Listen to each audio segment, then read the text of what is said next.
On parle maintenant de la gentrification. C'est cette façon de modifier le statut social et économique d'un quartier ou d'une ville en faveur de classes sociales favorisées. Ça se traduit notamment par une hausse des prix de l'immobilier ou des loyers pour pousser dehors les personnes qui ne peuvent plus payer. Ce livre, Harlem, une histoire de la gentrification, étudie la question. Bonjour Charlotte Recoquillon. Bonjour. Vous êtes l'autrice de ce livre, vous êtes géographe, vous êtes enseignante à Sciences Po. Alors c'est très détaillé avec des schémas qui montrent précisément l'évolution des quartiers, avec des petits carrés, des différentes couleurs, différentes teintes. Avant d'aller précisément dans le détail, il y a une présidentielle en novembre aux États-Unis. Est-ce que cette gentrification est un instrument électoral ? Alors, si la gentrification est une politique, elle est plutôt à l'échelle locale, même si on a vu que c'est des politiques qui se reproduisent maintenant à peu près sur tous les territoires et qui sont devenues assez systématiques. C'est plutôt un instrument de politique locale que national. Oui, et de toute façon, il y aura aussi des élections générales aux États-Unis à ce moment-là. Pourquoi ce choix de Harlem, quartier noir de New York? Pourquoi le quartier de Harlem vous a-t-il semblé pertinent? Alors c'est intéressant à Harlem parce que c'est un espace où se jouent les intersections de différentes dominations, à la fois sociales, raciales.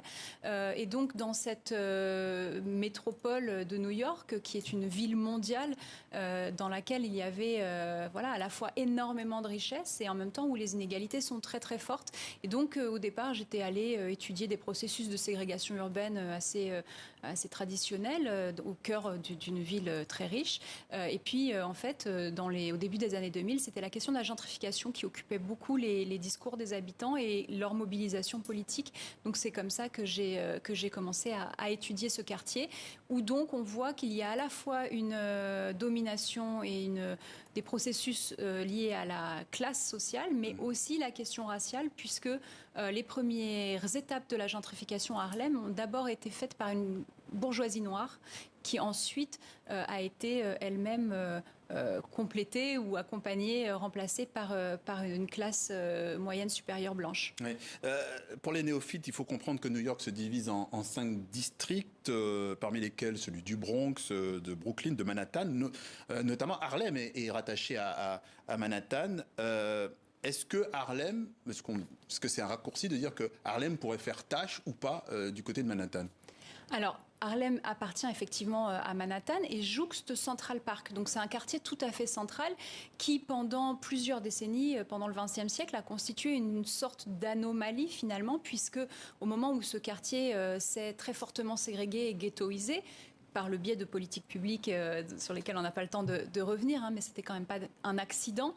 Mais en tout cas, c'était considéré comme une anomalie et un espace finalement à reconquérir, puisque cette poche de pauvreté et de ségrégation dans un espace si convoité et si profitable, valorisable, si lucratif, effectivement, était un enjeu pour les politiques publiques. Oui, justement, vous dites quand même que...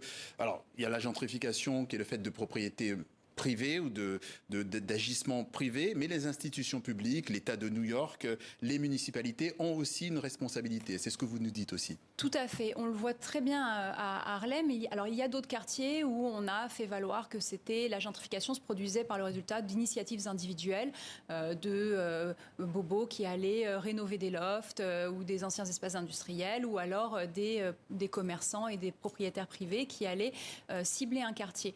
Or, à Harlem, ce sont des politiques publiques de logement, de sécurité, de police, de services urbains qui ont permis d'attirer des nouveaux propriétaires, des nouveaux logements, des nouveaux développeurs qui ont, avec des incitations fiscales, des abattements d'impôts, etc., permis à des développeurs, pour des sommes modiques, de reconstruire des espaces et de faire énormément de profit, de rendre très profitable cet espace urbain. Et donc, ce sont vraiment des politiques publiques qui ont permis la gentrification du quartier et la privatisation aussi de ces espaces qui ont été délégués finalement au secteur privé. Et très rapidement, que deviennent ces gens qui sont poussés à partir ils vont où en banlieue, dans l'État voisin, beaucoup plus loin? Que deviennent-ils? Il y a une dispersion de ces personnes. Certaines vont un petit peu plus loin dans New York, là où les quartiers sont moins chers et où ils trouvent encore du logement abordable.